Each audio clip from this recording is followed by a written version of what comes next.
நமச்சிவாய். செவ்வாய் சுக்கிரன் இடமாற்றம் ஒரு 2 மாதமாக எல்லா தேவையான பண தேவைகளை எல்லாம் கொடுக்கக்கூடிய சுக்கிர பகவான்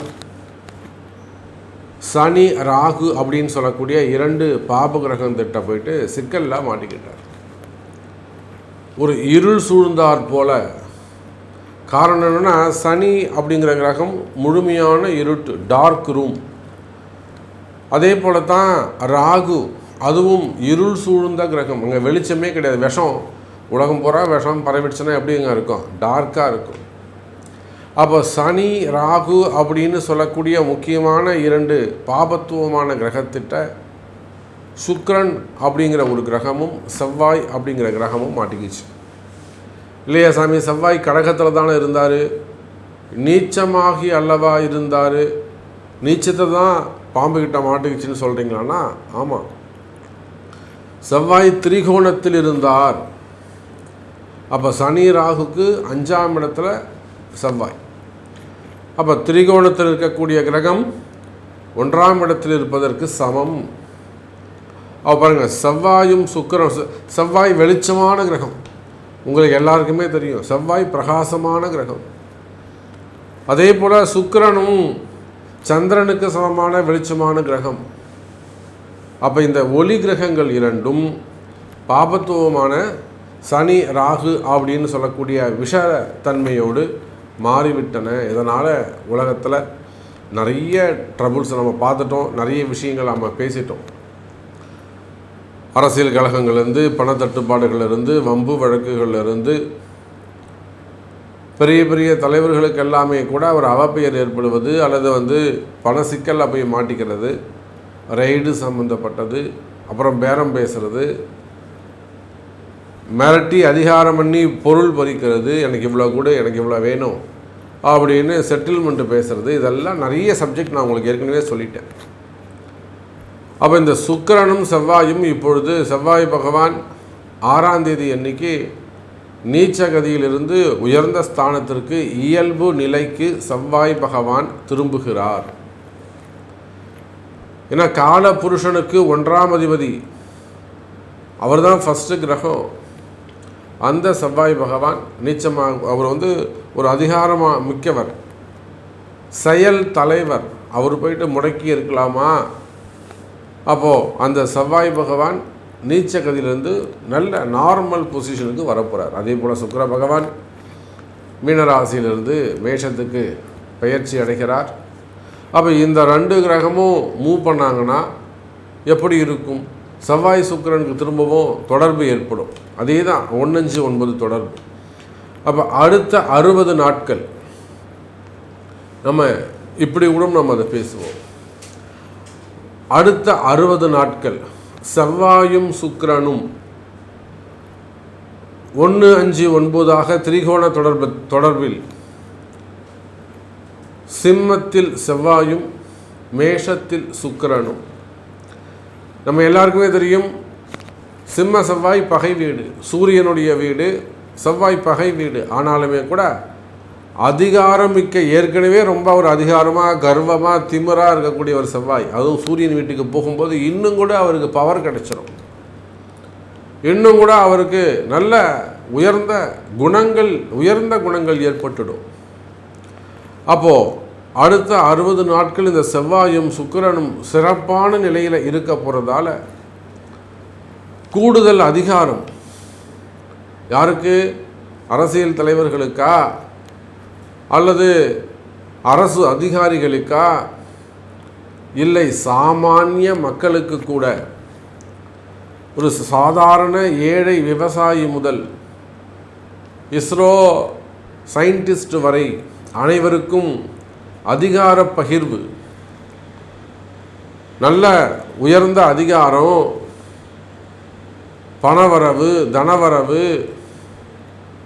அதே போல் நிலையான உத்தியோகம், நிலையான வருமானம், ஸ்டேபிளாக. இதுவரையும் ஒரு அன்ஸ்டேபிளாக இருக்கும்.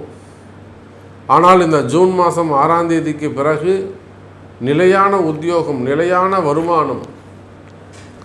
அதே போல் குறிப்பாக அரசியல், ஆன்மீகம், ஃபினான்ஸ் சம்மந்தப்பட்ட பேங்க் செக்டராக இருக்கலாம்.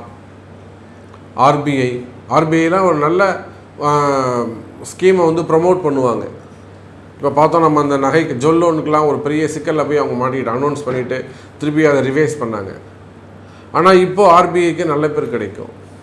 அப்போ ஃபினான்ஸ் செக்டர்ஸ், பேங்க் செக்டர்ஸில் இருக்கக்கூடியவர்கள், அது பணங்காசு கொடுக்கல் வாங்கல் டிரான்சாக்ஷன் செய்யக்கூடியவர்கள், மறைமுகமாக பல ஆயிரம் கோடி டிரான்சாக்ஷன் செஞ்சு அதை ஒரு நம்பிக்கையான இடத்துல கொடுத்து அதில் மூலிமா தொழில் செய்யறதுக்காக காத்திருக்கக்கூடியவர்கள், மெயினாக மணியை ஒரு சேஃப் ஜோனில் வச்சுக்கிறதுக்காக முயற்சி செய்யக்கூடியவர்கள், வருமானம், தொழில் அமைப்பு, சுக்கிரனுடைய காரகத்துவம், பணம், காசு பணம் சிறப்பானதாக இருக்கும். காசு பணம் தேடி வரும். அதே போல் செவ்வாயுடைய காரகத்துவம் அதிகாரம் மற்றும் கனிம வளம்,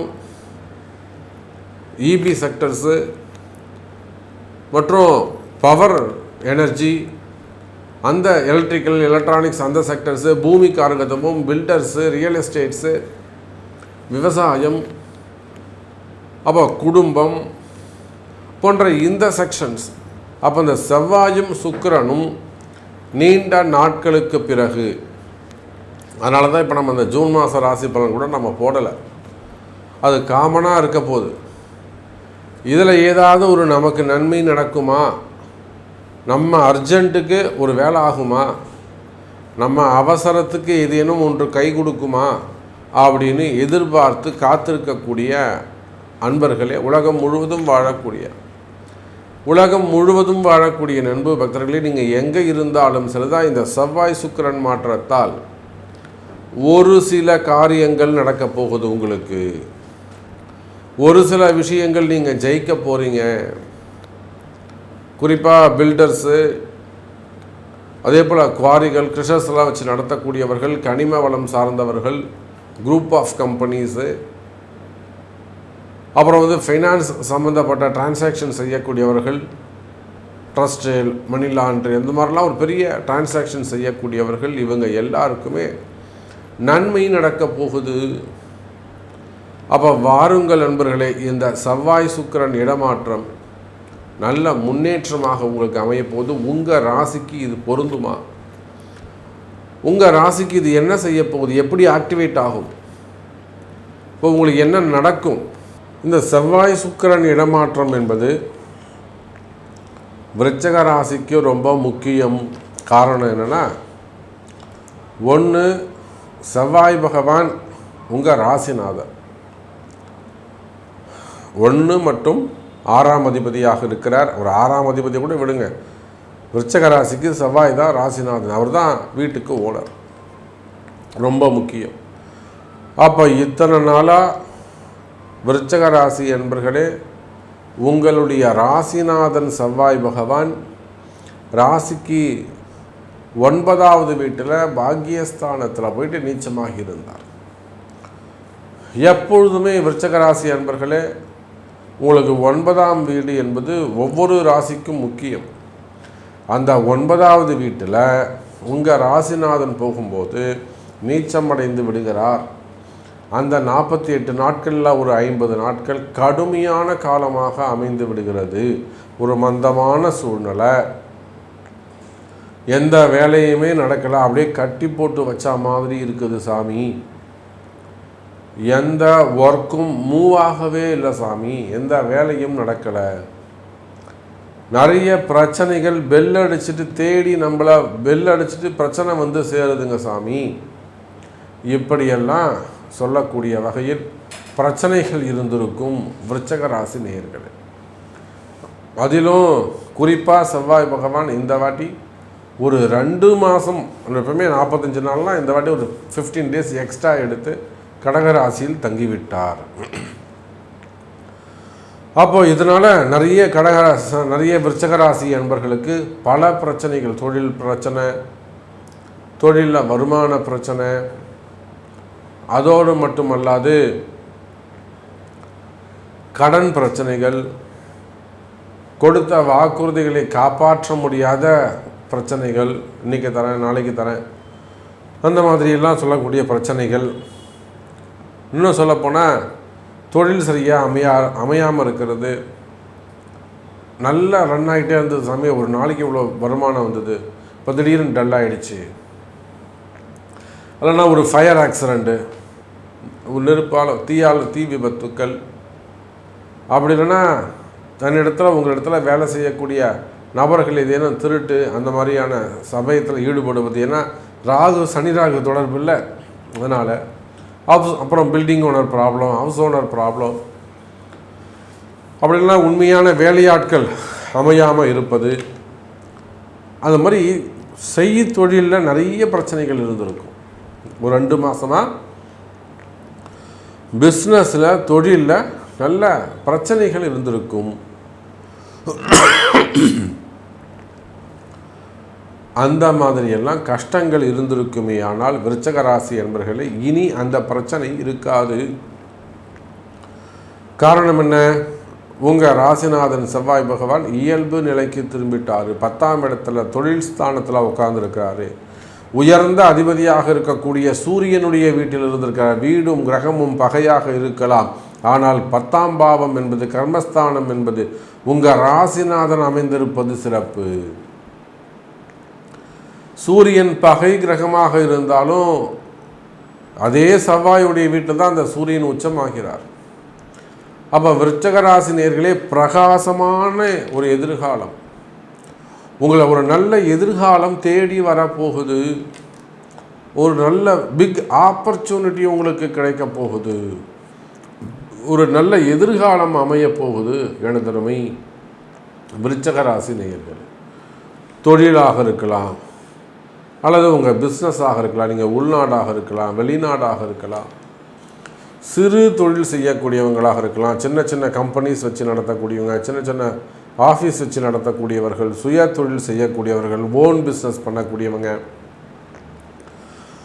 பெரிய பெரிய ஃபேக்ட்ரிஸ் வச்சு நடத்தக்கூடியவங்க, சிப்காட் நிறுவனங்கள், எக்ஸ்போர்ட் இம்போர்ட் கம்பெனிங்க, பெரிய தொழில் நிறுவனங்கள், மல்டி பிஸ்னஸ் செய்யக்கூடியவர்கள், அதே போல் விவசாய பெருமக்கள், ஃப்ளவர்ஸு, அப்புறம் வெஜிடபிள்ஸு, ஃப்ரூட்ஸ் இதெல்லாம் எக்ஸ்போர்ட் இம்போர்ட் பண்ணக்கூடியவங்க, பெரிய பெரிய ஃபேக்ட்ரிஸ் வச்சு நடத்தக்கூடியவர்கள், மில்லுங்க, பெரிய சக்கரை மில்லாக இருக்கலாம், ஆயில் மில்லாக இருக்கலாம், அல்லது காட்டன் மில்லாக இருக்கலாம், பெரிய பெரிய மில்லுங்க வச்சு நடத்தக்கூடியவர்கள், சர்க்கரை ஆலைகள், விவசாய பெருமக்கள்.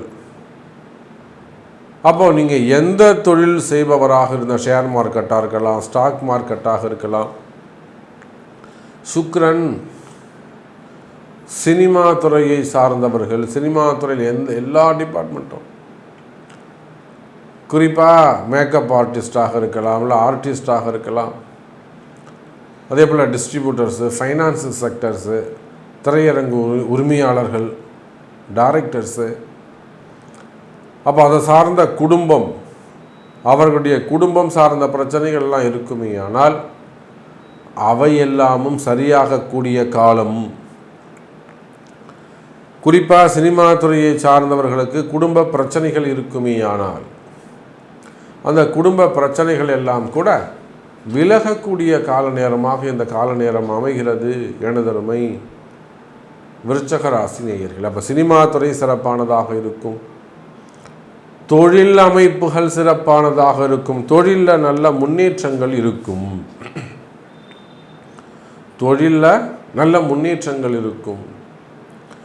தொழிலில் செய்தொழிலில் ஏதேனும் பிரச்சனைகள் இருக்குமே. ஆனால் அந்த செய்தொழிலில் இருக்கக்கூடிய பிரச்சனைகள் விலகும்,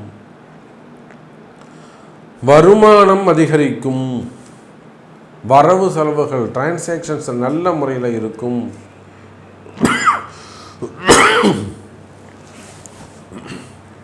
விருச்சக ராசி நேயர்கள், தொழில் அமைப்புகள் சிறப்பானதாக இருக்கும், உத்தியோகம் வேலை வாய்ப்புகள் சிறப்பானதாக இருக்கும். அதே போல் மீடியா துறையில் ஒர்க் பண்ணக்கூடியவர், சேட்டலைட் சேனலாக இருக்கலாம், நியூஸ் சேனலாக இருக்கலாம், சின்ன திரையாக இருக்கலாம், சோஷியல் மீடியாவாக இருக்கலாம், அது மாதிரி மீடியா துறையில் ஒர்க் பண்ணக்கூடியவர்கள், அரசியல் தலைவர்கள், அரசியல் நண்பர்கள், இவர்கள் எல்லாருக்குமே கூட கனிம வளங்கள், ரியல் எஸ்டேட்ஸு, பில்டர்ஸு, அந்த மாதிரியான தொழில் செய்யக்கூடியவர்கள், அப்புறம் சின்ன சின்ன கடைகள்லாம் வச்சு நடத்தக்கூடியவர்கள், share market, stock market, gold market, textile markets, marketing செய்யக்கூடியவர்கள், இன்சூரன்ஸ் செக்டர்ஸு, பேங்க் செக்டர்ஸு, இந்த மாதிரியான தொழில் செய்யக்கூடிய இவர்கள் எல்லாருக்குமே கூட இந்த செவ்வாய் சுக்கிரன் இடமாற்றம் சிறப்பாக உள்ளது. ஸோ நிறைய பேசிட்டே போகலாம். உங்களுடைய கேள்வி என்ன, உங்களுக்கு என்ன நடக்கணும் என்பதை உங்களுடைய பிறப்பு ஜாதகம் தான் தீர்மானிக்கும். ஸோ உங்களுக்கு ஸ்பெசிஃபிக் கொஸ்டின்ஸ் இருக்குமே, ஆனால் உங்களுடைய பிறப்பு ஜாதகத்தை கொண்டு தொடர்பு கொண்டு தெரிந்து கொள்ளுங்கள் என்பதை தெரிவித்துக்கொண்டு மீண்டும் ஒரு அற்புதமான பதிவில் சந்திக்கிறேன். நன்றி. நமச்சிவாயம். ஜெய் வராகி. ஜெய் ஜெய் வராகி.